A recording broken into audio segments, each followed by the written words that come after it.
वागर्थविव संपृक्तो वागर्थ प्रतिपत्तये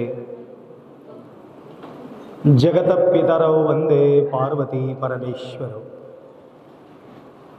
त्रिकालवंदनीय प्राप्तस्मरणीय पूज्य गुरुवर्यांचं स्मरण करो। तुम्हा सर्वांचा साक्षी स्वरूप शिवाच्या स्मरण करो।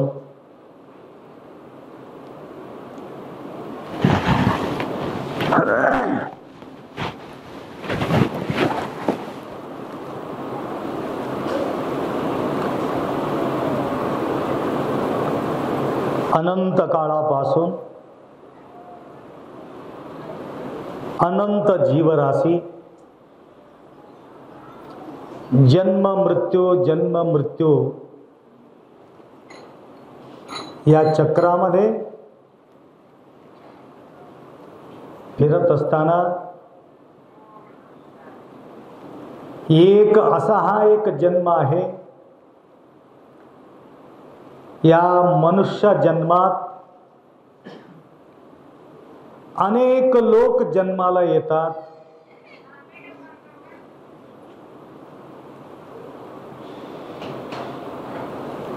फक्त भारतामध्ये 140 करोड मनुष्य आणि इतर देश म्हटलं 1000 करोड पर्यंत फक्त मनुष्य जीवराशी आपण पाहतो। लाख नाही, 2 लाख नाही, 3 लाख नाही, एवढं मनुष्य जन्मामध्ये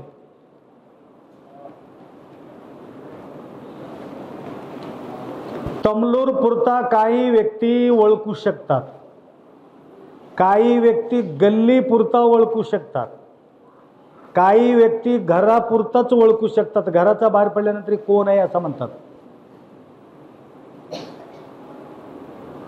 त्या गल्लीमध्ये गेलेले नाही ना नवीन माणूस, हे कोण आहे, कोणाचा मुलगा आहे। सगळीकडे हिंडत असेल, फिरत असेल तर गावामध्ये सगळ्यांना त्या लेकराचा ओळख राहतो।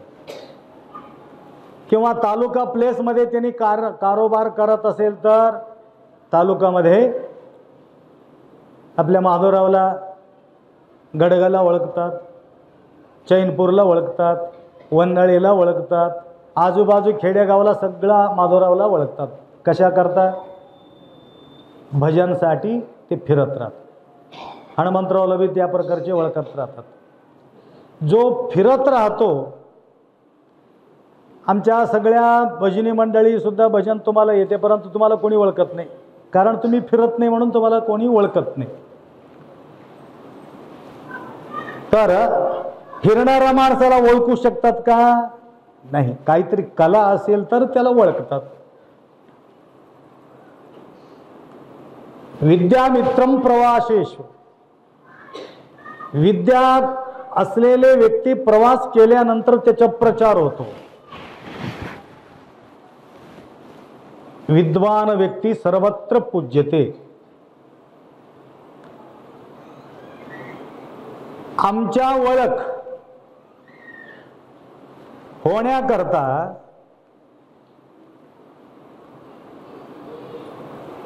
फक्त फिरत राहिलो, परिचय करत राहिलो तर आमची ओळख होत नाही।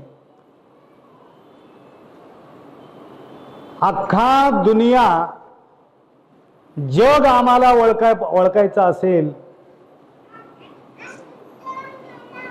बघा महात्मा बसवेश्वर कर्नाटकमध्ये जन्म घेतलेले आहे। त्यांचा विचार कन्नडमध्येच आहे, परंतु त्यांचा एवढा विचार शुद्ध असल्या कारणानं अनेक भाषांमध्ये त्यांच्या साहित्य प्रकट झालेले आहेत।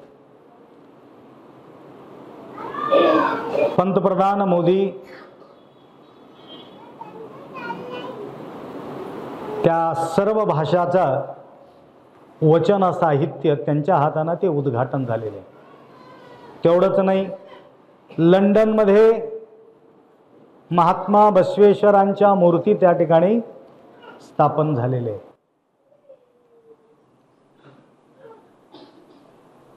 फक्त कर्नाटकमध्ये फिरले होते ते बसवेश्वर, परंतु त्यांचे विचार अख्खा विश्वामध्ये फिरत राहिले. तर जग अण्णबसवण्णाला ओळखतात. सांगायचं तात्पर्य, आम्ही जन्म घेतो, घरापुरता काही लोक जगतात, काही गल्लीपुरता जगतात, काही गावापुरता जगतात, काही तालुकापर्यंत जगतात, काही जिल्ह्याच्या लेवलमध्ये, काही राज्याच्या लेवलमध्ये. बघा आता मोदीला अख्खा जग त्याला ओळखतात, कारण आचार विचार आहार विहार व्यवहार ज्यांच्या शुद्ध आहे त्यांच्या प्रचार ऑटोमॅटिक त्या ठिकाणी होणार आहे. ज्यांच्या वाणी शुद्ध आहे, ज्यांचा विचार शुद्ध आहे, ज्यांच्या भावना शुद्ध आहे, तर त्यांचा प्रचार होतो. त्या प्रकारे अनेक लोक या भूतलावरती जन्म घेतले. काही व्यक्तींचा गुणगान होत असते. आता नरसिंहाचा जयंती काल की परवाच्या दिवशी आपण साजरी केलो. तर आज शेळगावचे माता मंडळी या ठिकाणी छान रीतीने या ठिकाणी पाऊल टाकले. हजारो वर्षापूर्वी जन्म घेतलेले नरसिंहा आताही सुद्धा त्यांच्या वाढदिवस जयंती उत्सव साजरी करतो. आज बुद्ध जयंती आहे. 2500 वर्षापूर्वी झालेले बुद्ध अजूनही त्यांच्या जयंती उत्सव आपण या ठिकाणी साजरी करतो. बुद्ध जयंती, शिवाजी महाराजांचं जयंती, महान महान योद्धा, महान महान आत्मा, महान महान योगी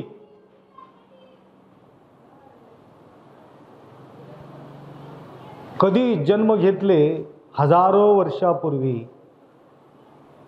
तरी सुद्धा त्यांच्या जन्मोत्सव या ठिकाणी आपण साजरी करत आहोत.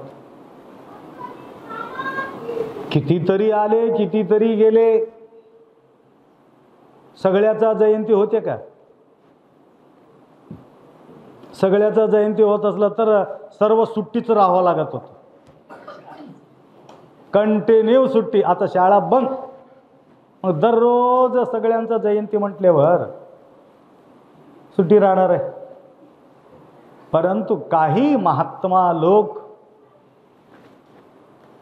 त्या ईश्वराची संबंध जोडून, व्यवहाराशी संबंध तोडून जीवन जगले. तेवढंच नाही, आदर्श जीवन आपल्याला त्यांनी दाखवून दिले.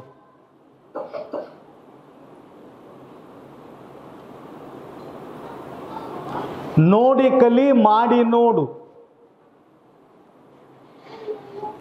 त्यांच्या जीवनाच्या आदर्श जीवन पाहून काही लोक प्रवचन करत नाही,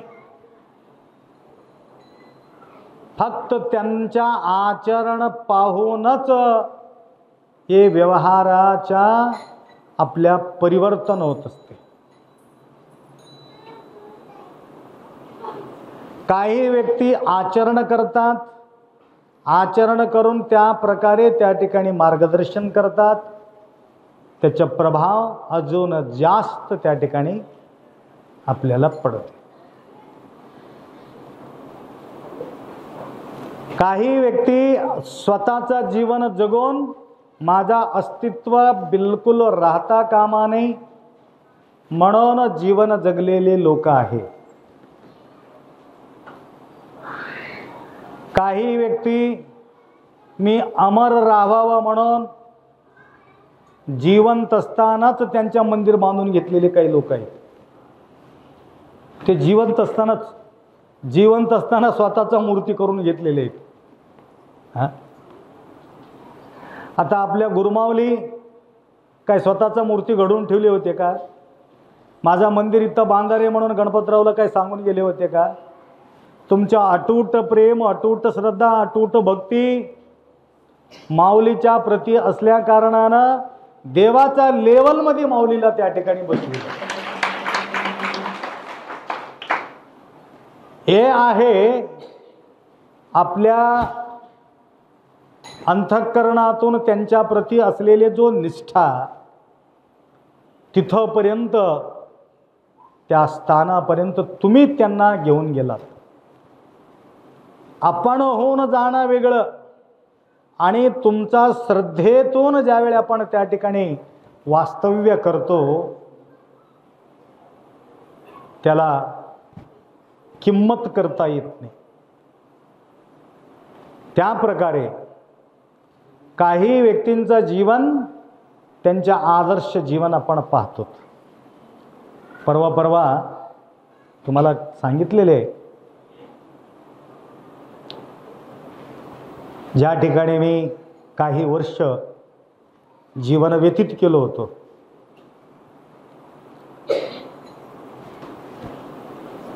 पूज्य गुरुमाऊली सिद्धेश्वर स्वामीजी बिजापूर प्रप्रथम घर सोडल्यानंतर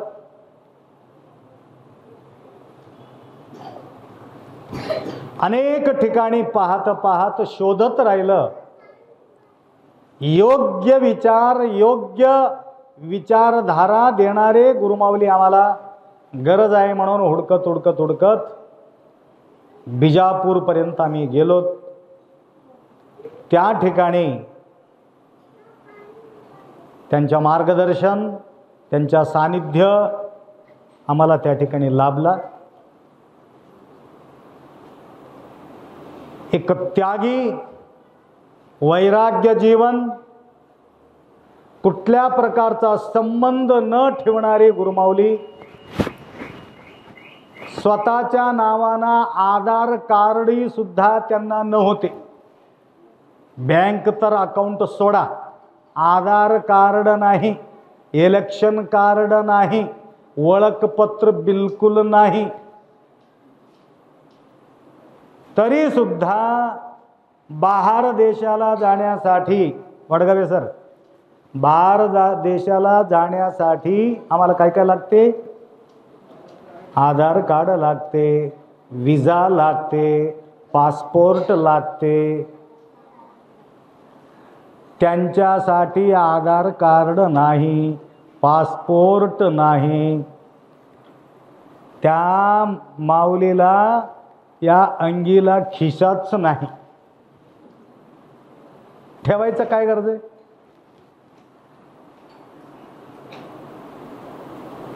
तर अशा आदर्श जीवन जगाला त्यांनी दाखविले.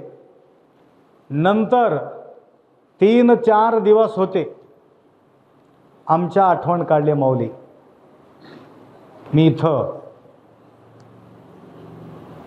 मी जायच्या तयारीमध्ये आहे, मला येऊन भेटून जा, असं म्हणून माऊलीचा आदेश.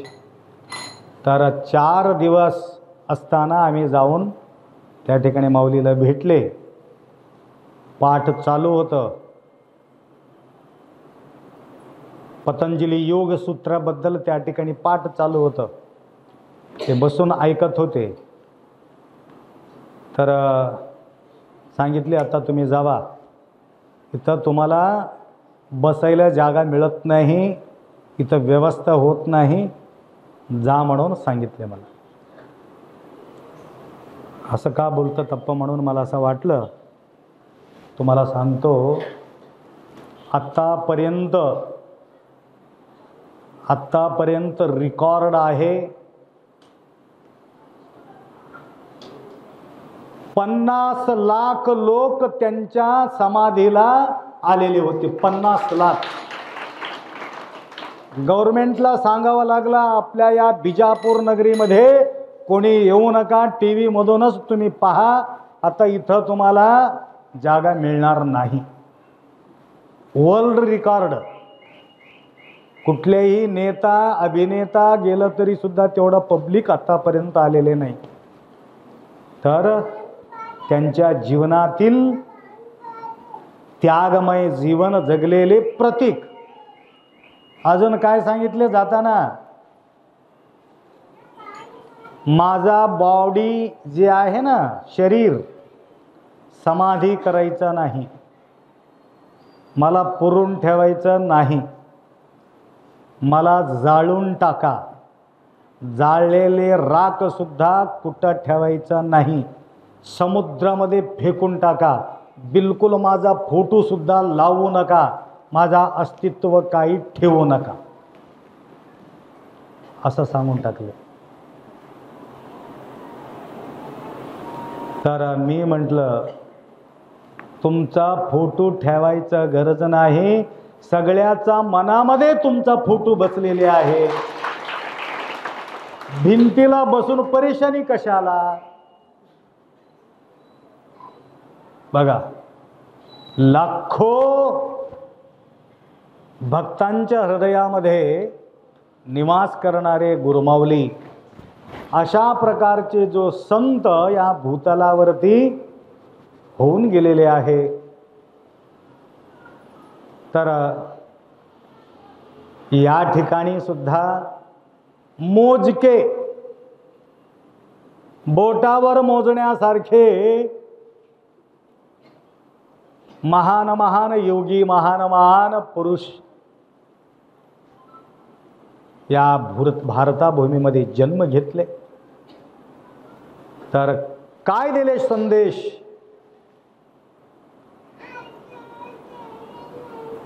त्यांच्या बोललं तरी बी संदेश आहे, त्यांनी फिरलं तरी बी संदेश आहे, त्यांनी काम केलं तरीही संदेश आहे, त्यांनी गप्प बसलं तरी सुद्धा संदेश आहे. आम्ही गप्प बसलं तरी सुद्धा बरेचसे काम या ठिकाणी होत राहते, आम्हाला सांगायची गरज नाही. काही गोष्टी बोलल्यानंतर होतो, काही गोष्टी पाहिल्यानंतर होतो. त्या प्रकारे आज एक विशेष दिव्यात्मा राजांच्या पोटी जन्म घेतले. राजाच्या पोटी जन्म घेतले आजच्या दिवशी.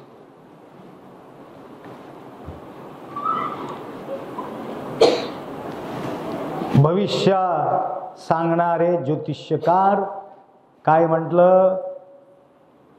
सावधान बाळगा, हे लेकरू तुमच्या हाताला लागणार नाही, हे घर सोडून जाणार आहे.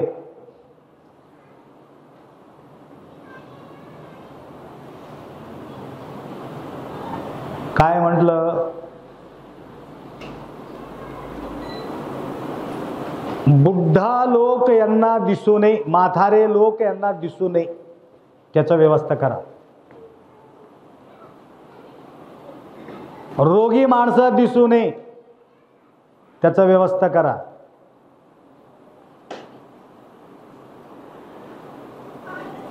मेलेले माणसं सुद्धा दिसू नये, तसं व्यवस्था करा त्या लेकराची. अशा काही गोष्टी ते बोलले.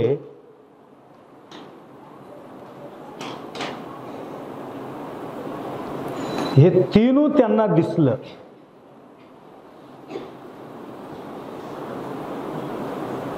लग्न झाला होता त्याची, सुंदरश एक बाळ, अप्सरासारखी पत्नी, वैभवाला काही कमी नाही, संपूर्ण टोटल व्यवस्था, अशा प्रकारे व्यवस्था असलेले राजवैभव एक दिवस मेलेले व्यक्ती दिसलं. हे काय आहे म्हणले, हे माणूस. मग काय हालचाल नाही, कस काय माणूस आहे पण हालचाल नाही. नाही, ह्याचा अवस्था संपलं. संपलं म्हणजे काय, तो गेला. गेला म्हणजे काय, मेला. मेला शब्द हे माहितीच नाही. त्यांनी सांगितलं असंच सगळे जाणार आहे. मी बी जाणार आहो का, हो तुम्ही बी जाणार, आम्ही बी जाणार, सर्वे जाणार. असं का म्हटलं. एक म्हातारा व्यक्ती दिसला. ह्यानं असं कस काय झाले, केस कस काय पांढरं झाली याचे, सुरकुटे कस काय पडले, अंग कस काय वाकले ह्याचे. ह्याचे नाही, हे सगळ्याचं तसंच होणार आहे. सगळ्याला वाटते जवानी असंच राहावं म्हणून सगळ्याला वाटते, परंतु जवानी कधी गेलेली आहे काही पत्ता लागत नाही.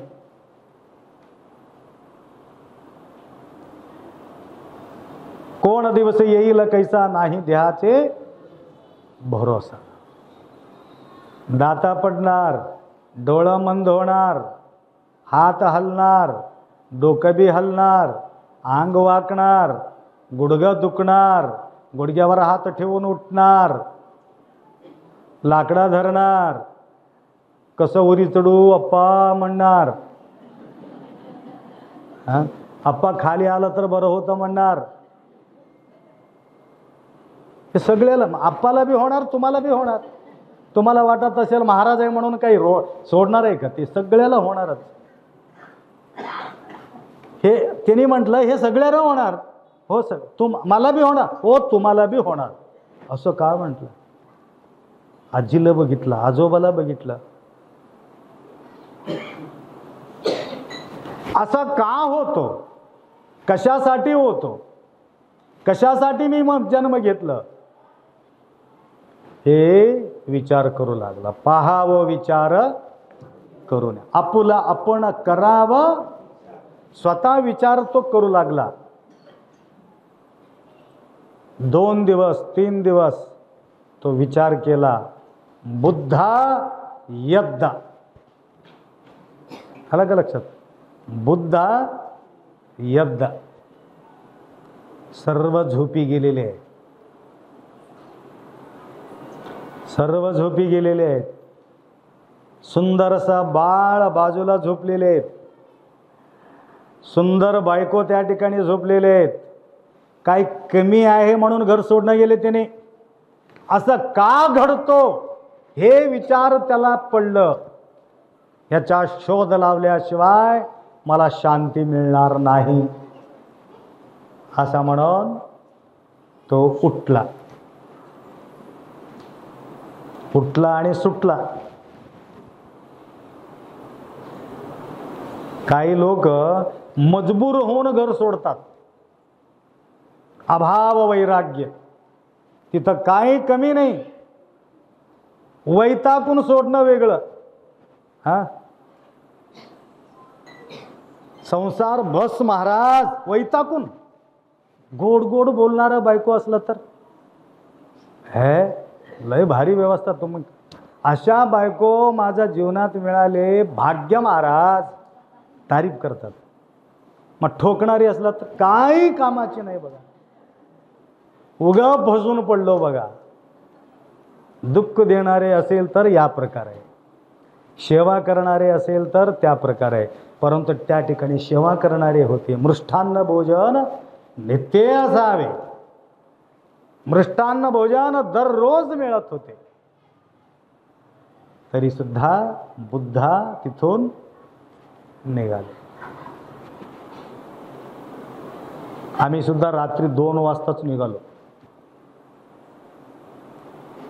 आपलं वय त्या ठिकाणी 17-18 उंमर असेल त्यावेळी आम्ही निघालो.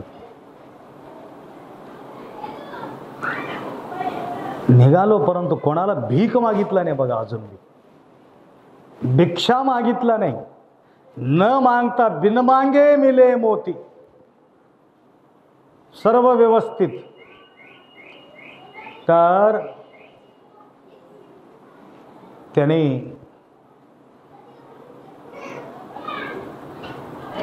बरेचसे दिवस आहार सोडले, साधना केले.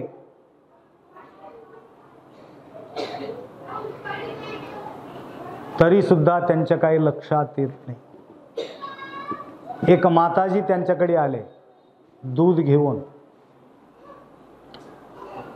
हे दूध पिया महाराज.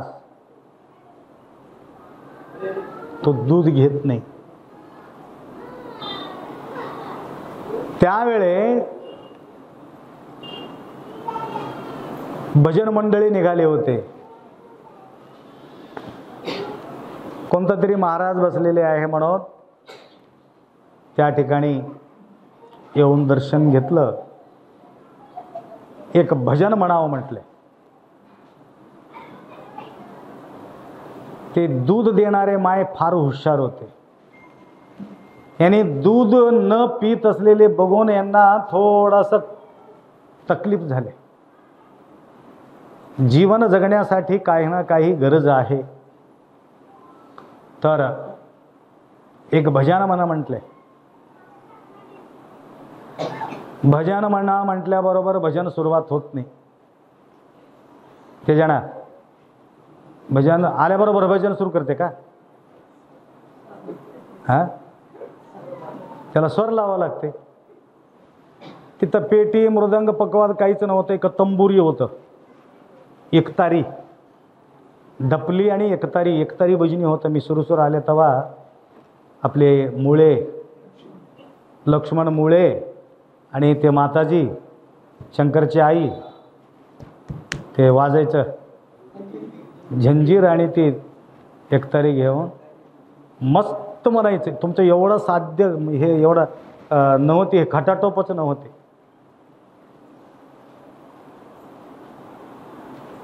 ते ढिला झाला होता. ते वायर तार ढिला झाला होता. त्यावेळी ते दूध देणारे माय म्हणले ते तार टाईट कर. पण ती टाईट कर. ते टाईट करू लागला. जास्त टाईट करू नको, तुटून जाईल. जास्त ढिल्ला सोडू नको, आवाज बंद होईल. टाईट केलं तर काय होते? तुटून जाते. ढिल्ला सोडलं तर दोनदा तीनदा तसंच म्हणली ते माय. बघ, टाईट करू नको, तुटून जाते. ढिल्ला सोडू नको, आवाज बंद होते. टाईट करू नको, तुटून जाते. हे कोणाला कळालं? बुद्धाला कळालं. अरे, ह्याला जास्त टाईट केलं तरी सुद्धा हे जीव निघून जाते. ढिल्लं सोडलं तर माझा साधना होत नाही. मा इकडे दूध दे मला. दूध गट गट गट गट दूध पिले. हे जीव राहणं जरुरी आहे, तरच माझा साधना होते असं विचार करून त्यावेळी त्यांनी साधनाला लागले. त्या दिवशी त्यांना साक्षात्कार झाले. म्हणे ते दूध पाजविणाऱ्या मायला बघून त्यांना साक्षात्कार झाले. विचार करा. एवढा शांत. म्हणून जो ज्ञानाला शरण जातो तो महान आहे. बुद्ध म्हणजे ज्ञान. बुद्धम शरणम गच्छामि. गच्छामि म्हणजे मी जातो, शरण जातो. कोणाला? ज्ञानाला शरण जातो. ज्या ठिकाणी प्रवचन होत असते त्या ठिकाणी शरण जातो. त्या ठिकाणी येऊन मी नतमस्तक होतो. पहिला संदेश. धर्मम शरणम गच्छामि. ज्या ठिकाणी धर्मानं वागणारे जे लोक आहेत, अहिंसा सत्य अस्तेय ब्रह्मचर्य दया क्षमा दान पूजा जप ध्याना धर्मस्य संग्रह, असा हा प्रकारे धर्म ज्यांच्याकडे आहे त्या व्यक्तीला मी शरण जातो. कोण म्हणतात? बुद्ध भगवान म्हटलेले. त्यांच्या नाव बुद्ध तर ठेवले, नंतर भगवान सुद्धा त्याला एक बुद्ध एक अवतार म्हटलेले. धर्मम शरणम गच्छामि. नंतर काय सांगितले? संघम शरणम गच्छामि. हे बघा, हे संघ आहे.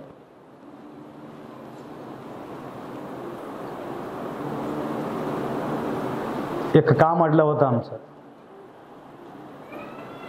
मी उघडं करून सांगत नाही, आमचं काम अडलं होतं.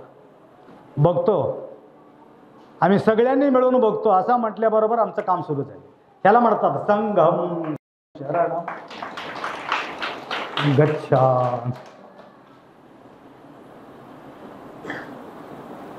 म्हणून एकता महान शक्ती आहे.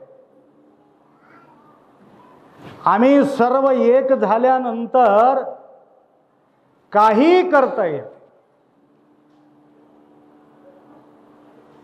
17 वेळ हारला मोहम्मद गोरी, राणा प्रताप एवढा महान योद्धा, त्यांच्या सोबत संघर्ष करणारे गोरी तर नाराज होऊन आराम झोपले होते. आता माझ्याकडून काही होत नाही. झाडाखाली आता लाल मुंगे लई झालेत, पुरा लाल मुंगे झाले. हा, कुठं? वरी खाली सगळीकडे लाल मुंगे झाले. मुंगे किती राहते? एवढीच मुंगे. एक 50-60 मुंगे मिळून एवढा टप्पू असलेले एक किडा सगळे अवतीभोवती होऊन त्याला धरून झाडावर घेऊन चाललेत. त्याला कशाला? एक मुंगी किती आहे? एवढी आहे. एक 100 मुंगी मिळून अर्धा छटाक असलेले किड्याला वडत घेऊन चाललेत. वर गेले की ते निसटून खाली पडले. काय? हा, मुंगे नाही, किडा पडले. अजून सगळे मुंगी पळत पळत खाली आले. अजून सगळं मिळून हा पकडा रे, त्याला सोडायचंच नाही म्हणले मुंग्या. किती हुशार आहेत बघा. पकडून अजून वर गेले, अजून खाली पडले. एक वेळ नाही, 2 वेळ नाही, 21 वेळ खाली पडलेत. 21 वेळ. 21व्या वेळेला पूर्ण त्यांच्या मंजिलपर्यंत त्याला घेऊन गेले. त्यांना वाटलं न कळणारे हे मुंगे, न बोलणारे मुंगे सगळे एक होऊन या ठिकाणी ते वस्तूला तिथपर्यंत घेऊन गेल्याशिवाय ते सोडत नाही म्हटलं तर मीही सोडणार नाही असं म्हणून गोरी निश्चय केला. अजून सैन्य बांधला, नंतर युद्धला गेला. ते पुढचं मी सांगत नाही. सांगायचं तात्पर्य संघम शरणम गच्छामि. बघा, कोणी 1 तोळ, कोणी 2 तोळ, कोणी 5 तोळ. हे महाराजांचा वज्जा काही कमी आहे का? उचलू शकतो का? वडगाव सरला बोलव, सर असं असं त्यांनी घेतले, हे मला वज्जा उचलते की नाही की मला काही भरोसा वाटणं गेला. आता आप्पा काळजी करू नका म्हणले साहेब, आम्ही करूत ना, आम्ही आहोत ना. आम्ही वज्जा उचलणं गेलं तर तुम्ही फेल होता. आमचा काय? आम्ही खाली बसला तर काय, वर बसला तर काय. वज्जा उचलायचं जिम्मेदारी तुम्ही घेतलात. उचला या न उचला तर ह्याला म्हणतात सर्वांच्या शक्ती लागल्यानंतर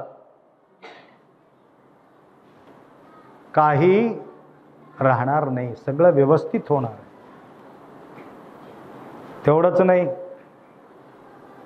वाटावर आम्हाला एक 15 क्विंटल सोयाबीनचं पैसा भरायचं होतं.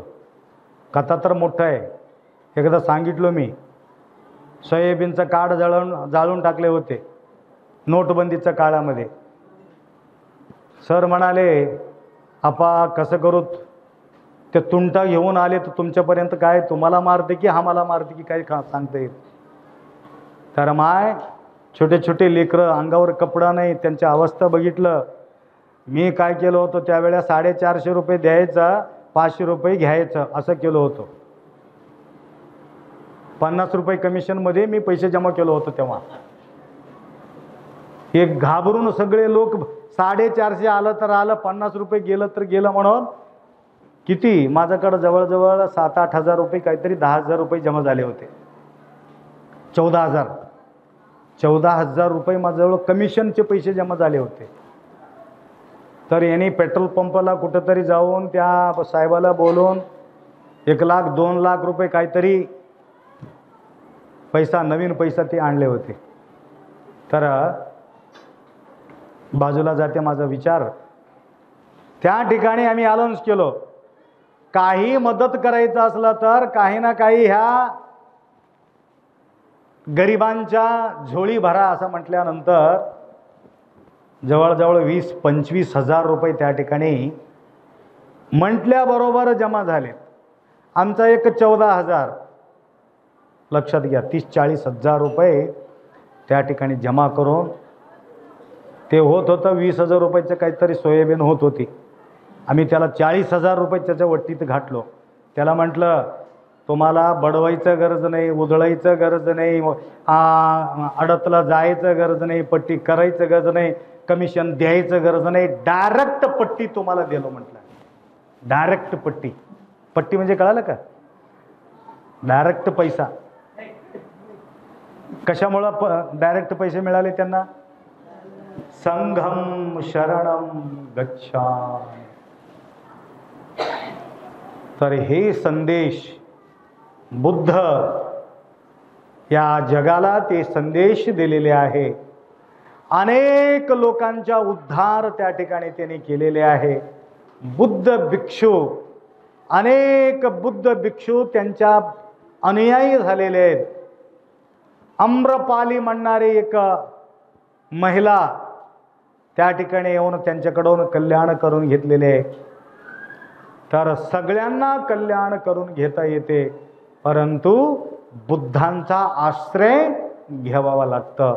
बुद्धांचा आश्रय म्हणजे ज्ञानाचा आश्रय. अशा प्रकारचे बुद्ध या भूतलावरती जन्म घेतले, तर आजच्या दिवशी त्यांचा जन्म झालेला आहे.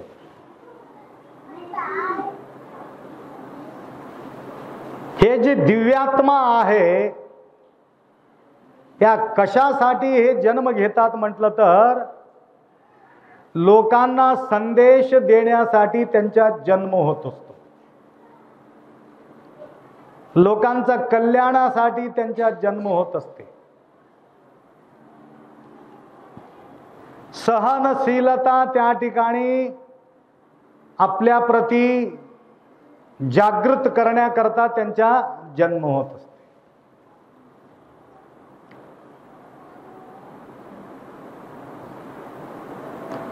लक्षात आलं का?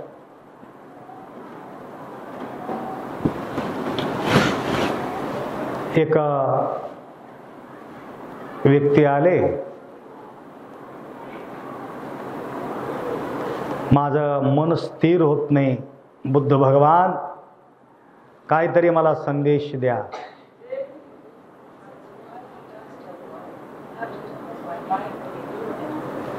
इथं बाजूला एक काय म्हणतात त्याला, कसं वाहणार आहे नाली, हां, नमकडे हळ्ळा अंतर हळ्ळा. हां, होळ. नाली म्हणजे खराब राहते, होळ म्हणजे खराब राहत नाही. त्या होळातलं पाणी पिता येते. मलकापूरच्या तळातल्या पाणी पित होते पहिले, मलकापूरच्या तळातले. आता कोणी पितेत की नाही? ते उभा टाकलेले पाणी, दुसरं पाणीच नाही तिथं पियाला. मलकापूरच्या बाजूला एक तळ आहे बघा, त्या तळातला पाणी प्यायचं असलं तर कोणीतरी उडी मार धिंगाणा करून, म्हैस वगैरे उडी मारलं तिथं, धिंगाणा केलं, तिथलं पाणी पिता येते का?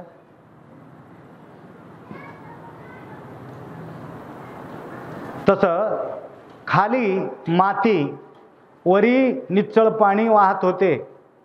त्या ठिकाणी जाऊन चांगलं पाणी घेऊन ये म्हटले. पहिले बाजूला कुंड काढत होते, चलमा. हां, तुमचं आहे ना तिथं टाकळीच्या बाजूला, मंटगी आणि टाकळीच्या वाटावर आहे. चलमाचा पाणी पिलं तर बिमारी येत नाही, एकदम प्युअर पाणी, झराचा पाणी. ते काढले, हां काय म्हणतात, चलमा. चलमा काढून निच्चळ पाणी घेऊन या म्हणजे. चलमा काढल्याबरोबर निच्चळ येते का पाणी? काढलं, थोडं निच्चळ होऊ लागलं. एक माणूस येऊन असं असं केलं त्याला, हां, गडबड केला. गडबड केल्याबरोबर अजून बसावं लागलं, अजून गडबड केला. ते निच्चळ व्हायला त्यानं गडबड करायला, निच्चळ व्हायला त्यानं गडबड करायला.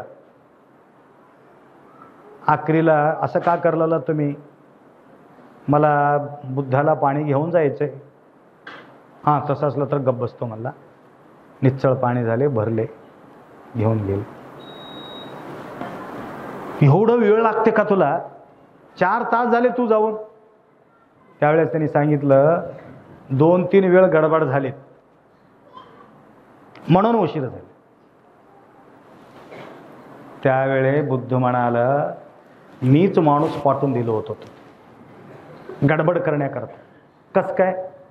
तुझं बी मन ज्यावेळेस स्थिर व्हायला येते, थोडं गडबड होऊन अजून थोडा शांत बसतोस. आता मन लागणार आहे देवाच्या प्रती, अजून कुठंतरी तुझं मन भटकून जाते, अजून खडोळ होऊन जाते. म्हणून अस्थिर मन असल्या कारणानं तुझं ध्यान देवाच्या प्रती लागत नाही. तर शांत चित्तानं या ठिकाणी श्वासाकडे लक्ष ठेवून आनापान आनापान म्हणतात, फक्त बघत राहणे. गडबड केलं तर जमणार नाही, फक्त बघत बसणे आहे. नाहीतर माकडासारखं काम होऊन जाईल. हा, 4 माकडं होते. 4 माकडं, एक मोठं आंब्याचं झाड, आंब्याचं झाड आहे का तुमच्या शेतात? हां, बघा माधुराच्या शेतामध्ये एक मोठं लाकूड घेतलं, दगड घेतलं, आणि ते माकडं आलेले होते, मार मार देऊन हाकलून टाकले माकडाला. माकडा विचार केले, या माणसाचा मार कशाला खावा, अजून याला भीक कशाला मागाव, आपलं आपण झाड लावून टाकाव आणि झाड मोठं कराव, अजून आमचा स्वतंत्र आम्ही आंब्या खावा. कोण विचार केले? माकडं. ते पडलेले कोई होता ना, कोई, ते कोई घेऊन गेले आणि ते नदीचं कडाला कोई पुरून टाकले, पाणी घातले, बघत बसले. आता झाड होईल, आता झाड होईल, आता झाड होईल. एक माकड मला उलट पुरून टाकलास तू, त्याला काय करू, असं पुरून टाकू, असा सीधा पुरून टाकू.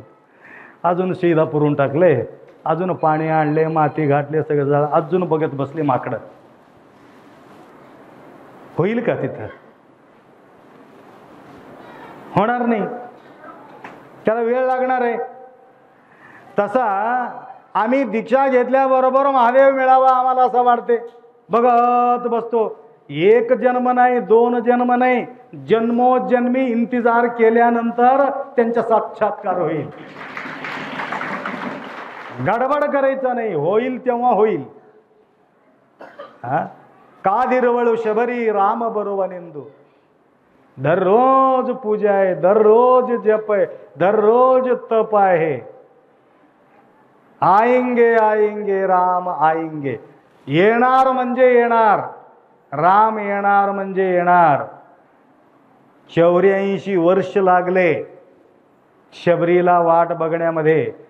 म्हातारी होऊन गेले, डोळा मंदावून गेलं वाट बघण्यामध्ये, परंतु निष्ठा मात्र सोडल्या नाही. दररोज रांगोळी घालायचा, दररोज सडा घालायचा. आता माझा राम येणार आहे, माझा राम येणार आहे.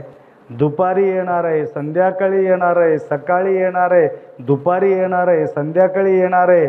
1 दिवस गेले, 2 दिवस गेले, 1 वर्ष गेले, 2 वर्ष गेले, 10 वर्ष गेले, 25 वर्ष गेले. मातंग ऋषी सांगितले होते त्यांचे गुरु, येणार म्हणजे येणार, तुला वाट बघत बसावं लागतं. आले की नाही राम? आता मंदिरमध्ये आले ते गोष्ट वगैरे, त्याला बी जिवंत असताना सुद्धा लोकांना नाही ते मार. शबरीला तेवढा वेळ वाट बघावं लागलं. आता तुम्हाला 500 वर्ष वाट बघावं लागलं त्यांच्या मूर्ती बघण्याकरता. तरी सुद्धा येणार म्हणजे येणार. इंतजार का फल मिठा होता है. तसं आपल्या जीवनात जे आपण दीक्षा घेतलेले आहोत, पूजापाठ करू लागलेले आहात, शिवपाठ करत आहात, येणं गेलं तरी बी हरकत नाही, भेट होत नसलं तरी बी हरकत नाही, परंतु त्यांच्या स्मरणात आम्ही आहोत ना, ते कधीही तुमचं स्मरण केलेले वाया कधी जाणार नाही. हे पक्का ठेवा. हे जमा राहणार आहे तुमच्या आयुष्यामध्ये, हे जमा राहणार आहे तुमच्या खात्यामध्ये, जमा राहणार आहे. जे आपण कार्य केलेले वाईट सुद्धा जमा राहणार, चांगलं सुद्धा जमा राहणार. पुण्याच्या खात्यामध्ये पुण्य जमा होणार, पापाच्या खात्यामध्ये पाप जमा होणार. म्हणून या ठिकाणी आपला खाता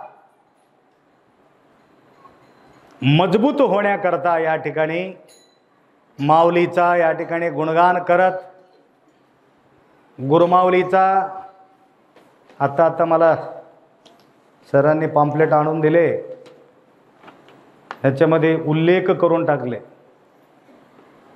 कलशारोहण व रौप्य चांदी तुलाभार 16 म्हणून त्यांनी उल्लेख केलेले आहेत. तर या धर्माचा तराजूमध्ये कोणाचा सहयोग येतो तर तो भाग्यशाली आहे. तर हे जे आपण कार्य करत आहोत, हे रौप्य जे तुलाभार होते, चांदी काय करणार आहे एवढं महाराज म्हणून काही लोकांना प्रश्न पडला असेल. विचार करणारे लोक लय आहेत हो. 70 किलो चांदी कुठं ठेवणार आहेत? काय वरी ठेवणार की काय इथं ठेवणार की कुठं ठेवणार? एक चिंता लागले लोकाला.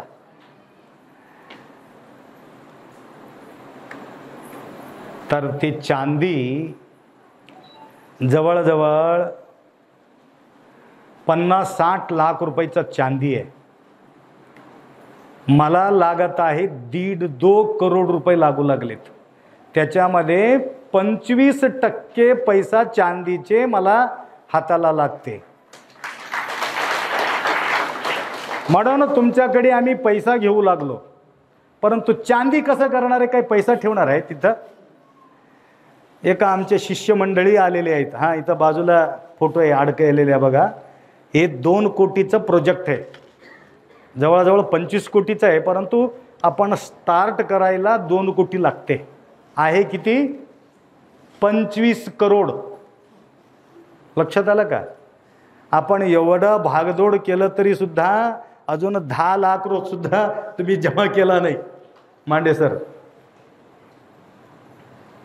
तर हे त्या दिवशी मी चांदीचे व्यापारी चंदू पटेल, त्यांचं नाव चंदूबी आहे आणि चांदीबी आहे समजा, त्यांना बोलून घेतला, पाटील साहेब आम्हाला चांदी पाहिजे. आपा 1 क्विंटल 2 क्विंटल 3 क्विंटल किती आणू म्हणले. आम्हाला क्विंटल कशाला लागते हो म्हणलो मी, किलोचं म्हणून सांगा. हां किती किलो ते तर सांगा. म्हटलं 70 किलो लागते बघा. ठीक आहे, 70 किलो चांदी आणायचं जिम्मेदारी आमच्याकडं, तराजू करायचं जिम्मेदारी आमच्याकडे राहिले, अजून वापिस घेऊन जायचं जिम्मेदारी आमच्याकडेच राहील, पैसा मात्र जमा करायचं जिम्मेदारी तुमच्याकडे राहील, असं म्हणून त्यांनी सांगून गेलेले आहेत. आता वेळ जवळ आलेले आहे. जास्तीत जास्त आमच्या तुलाभाराचा संपूर्ण टोटल पैसा बेसमेंटला जाणार आहे, तुमच्या बुनादीला जाणार आहे. ते बुनादीला खंदत बसा, चांदी भिडते का बघू. भेटणार नाही तुम्हाला, आढळणार नाही. आपल्यासाठी आम्हाला बरेचसे लोक मला अंगठी घालतात, बरेचसे अंगठी येतात. मी परवा सगळ्या बोटाला अंगठी घालून बसून बघितलो कसं दिसते बघा, दरवाजा लावून. तर मला रुतते ते. कुठं कुठं तुमच्या डोळ्याला नाही हो, माझा बोटाला माझा बोटाला रुतते म्हणून मी घालत नाही. अलर्जी आम्हाला ते जमत नाही. आम्हाला अलर्जी म्हणजे काय, काही खराब होत नाही. आंघोळ वगैरे करताना थोडं आम्हाला अवघड वाटते. तर हे सर्व करणं आपल्या भक्तांचा कल्याणासाठी, भक्तांचा उद्धारासाठी, येणाऱ्या भक्तगणांना या ठिकाणी व्यवस्था व्हावे, हां एवढं आम्ही अपेक्षा बाळगून या ठिकाणी सेवा करू लागलेले आहोत. तर या माध्यमातून अनेक भाविक जण या ठिकाणी सेवा करत आहेत. आता आपले सेवा करणारे माधवराव पाटील मंडगीकर, सांगू नका मला लेत, सांगायचं नाही. तर आम्ही कशासाठी सांगतो म्हटलं तर तुमच्यासाठी नाही, तुमचा आदर्श सगळ्यांना मिळावा म्हणून तुमच्या गोष्टी सांगायचं असतं. ठीक आहे, त्याने या ठिकाणी भरपूर सेवा केलेल्या आहेत. त्यांच्यासाठी थोडासा जोरदार टाळी वाजवा. तसेच वडगावे सर प्रतिवर्ष शाईबाबांचं पल्लक्की उत्सव, मेरा घर के सामने शाईनाथ तेरा मंदिर बन जाए असं म्हणून एक गाणं आहे. तर एकदम त्याच्या शाईबाबांच्या मंदिराचा समोरच त्यांनी वास्तू त्या ठिकाणी उभा केला. कशासाठी? उठल्याबरोबर बाबांचं दर्शन त्या ठिकाणी व्हावे म्हणून एक त्यांचे उद्देश आहे. त्यासाठी प्रातःकाळी उठल्याबरोबर त्या बाबांचा सेवा निरंतर त्यांनी करत आहेत. आणि प्रतिवर्षी पल्लकी उत्सव इथून शाईबाबापर्यंत, देगलूरपासून शाईबाबापर्यंत पदयात्राच्या माध्यमातून त्या ठिकाणी जात आहेत. आज त्यांचीही उपस्थिती या ठिकाणी लाभलेले आहेत. त्यांनीसुद्धा आपल्याला 5,011 रुपये या ठिकाणी त्यांच्या सेवा या ठिकाणी लाभलेले आहेत. व अशा प्रकारे अजून सेवा करणारे काही भक्त, त्याचप्रकारे आपले माधवरावसुद्धा 5,011 रुपये या ठिकाणी आम्हाला दिलेले आहेत. तर त्यांनाही सुद्धा गुरुमाऊलीचा आशीर्वाद निरंतर लाभावं. तुम्ही तर सेवा करत आहात. अजून तुमच्यासारखा सेवा करणाऱ्या भक्तांना, वडगावे सर, मांडे सरांना, अजून काही तुमचा जो परिवार आहे त्या ठिकाणी थोडासा एकसुद्धा फेरी तुम्ही टाकला तर काही ना काही त्या ठिकाणी आपल्याला यांच्या वाज्य तुम्ही कमी करतील असं आम्हाला भावना या ठिकाणी व्यक्त करतो. अजून काही कोणाला संदेश द्यायचा असेल तर तुम्ही या ठिकाणी देऊ शकता. आई सेवा मित्र मंडळ परिवाराकडून पुन्हा 5,000. बरं, शाही परिवार मित्र मंडळाकडून सुद्धा एक ग्रुप आहे. आता तुम्हाला सांगितलं संगम शरणम गच्छामी, ते संघ एक आहे, त्या संघातर्फे सुद्धा 5,011 रुपये या ठिकाणी त्या संघातर्फे या ठिकाणी अर्पण करण्याचा जो भावना या ठिकाणी बाळगलेल्या आहेत.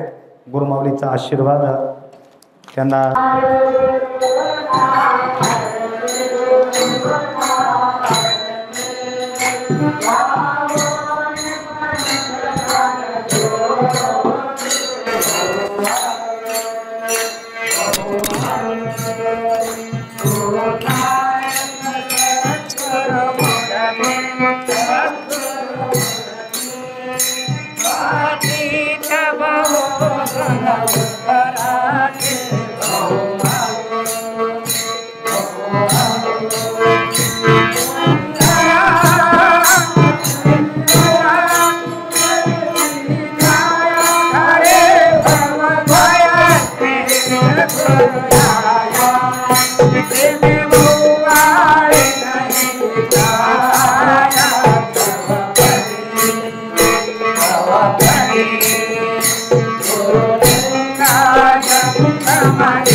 आत्मया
देवा तानि धर्माणि प्रथमान्यासन्यः